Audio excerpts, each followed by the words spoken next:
Hello, hello, and thanks for stopping by. This is KLAX for the Sega Genesis, and I'm playing this game on a Mega SG off of a cartridge. KLAX was an Atari release that came out in 1990, and was released for a ton of other systems and consoles.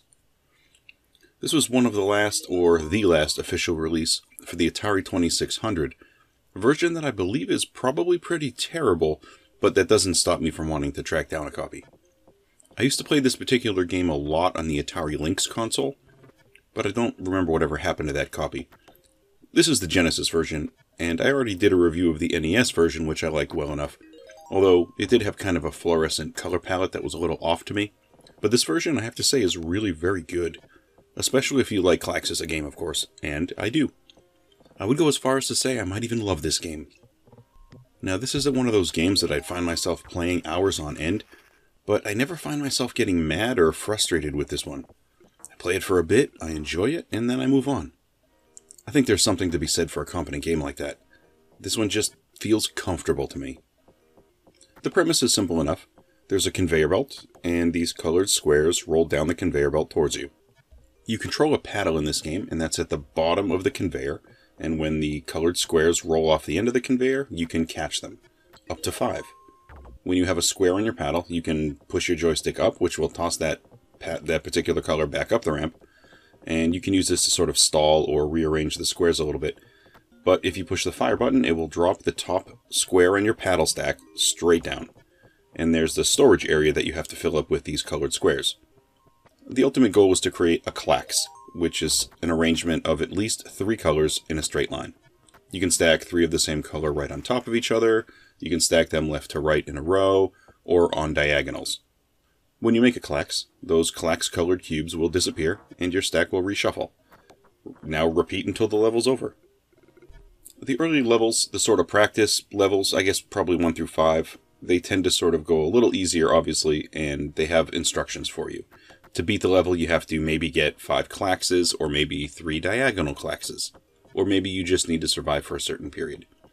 Overall, they do a pretty good ramp up for this game, I think, of getting you used to what you're doing. There are a total of 100 levels in the game, and honestly, I have to say, if you can get past the first 10 levels or so, you're doing really well. This game is not easy, and I can only imagine how long it would actually take to get through 100 levels. Now, as you get KLAXs, more squares are going to start to roll down the conveyor towards you, and they're going to start to clump together much tighter. So the difficulty is naturally going to increase as the level moves on. Basically, the quicker you can clear a level, the better it's going to be for you. Now, the very early levels, they only have a few colors you have to worry about. There also occasionally are flashing squares. These are wildcards. They can be used in pretty much any circumstance. But after a few levels too, the number of colors that come down the conveyor towards you will increase, and it naturally becomes more difficult as a result of that. Eventually, they start giving you multiple shades of certain colors, which can really ramp up the difficulty if you start to mistake a shade. The game, unlike the NES version, it allows you to have both music and sound effects at the same time, which is something I really like. The Genesis has better sound capabilities than the NES had, of course, so having effects at the same time as this is nice. Although here the music volume tends to be relatively low. I think this one has some nice backgrounds as well. That's sort of one of the things with KLAX. The conveyor field is in the middle of the screen, and the edges around the conveyor belt, they're not just left blank. They're filled with some sort of a design that's kind of clever.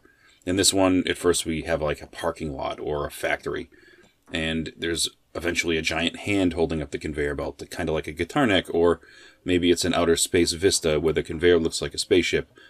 There are a bunch of other backgrounds too, and you can see them on some of the other videos people put out on YouTube, some of the ones that make it to the harder levels. Now in this game, there are 100 levels, but I don't think you actually have to go through 100 levels to beat it. What happens is there are certain things you can skip from time to time. At the beginning, you can skip a few stages just by selecting from the menu. But when you get to certain levels, you might get these messages and they say, oh, we'll let you teleport a bunch of levels if you get an X-shaped KLAX. Which, that's actually really nice, but of course it's a pretty difficult task to accomplish. I definitely love this game, but I would not say that I'm particularly good at it. I'm good for, 20 minutes or a half hour, but in terms of skill and going really far into this game, I'm not that person. I think the colors in this game really stand out for the Genesis version in particular, and I think it looks great. It's not a direct copy of the arcade, but it's definitely close. KLAX is a classic game, and it's a simple enough concept, and it's nice to really only have to worry about one button.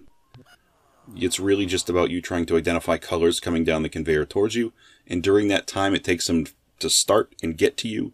You have to figure out exactly where to drop your blocks to get the best outcome, and you have to do that as quickly as possible. And then, of course, when you actually catch the block, you have to drop it correctly. And when you make a mistake, your brain immediately has to recalculate a solution as fast as possible, and you have to only hope that you have enough time to come up with that solution.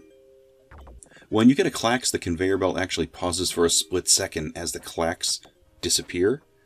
This split second you can actually use to drop another tile if you can make it quick enough, or more often than not, you're probably just calculating your next move. But it's a pause, and it's a pause for like a second, and it's really important. I think you'd really miss it if it wasn't there. After the first few levels, I find you get to a spot where when you drop a block incorrectly, you can pretty much feel it immediately. In a split second, you're going from, hey, I got this level taken care of, I'm comfortable here, and then it's total panic. Because you know you made a mistake, and everything you've calculated in your head is now useless, and now you're scrambling to get another KLAX to try to get out of the level. It's kind of great that way, actually. So, KLAX overall I think is a pretty awesome game, and this is a really good port. Even when the port's kind of bad, I like it, but this is a really good one. And I'm glad I picked it up. I found a couple other ports online. There are a couple other different games. I might try to track down the one for the TurboGrafx 16. I actually found a video online. I'll probably link to that below. Well, that's all I have today for KLAX for the Sega Genesis. Thanks for stopping by to take a look, and I'll catch you on another video.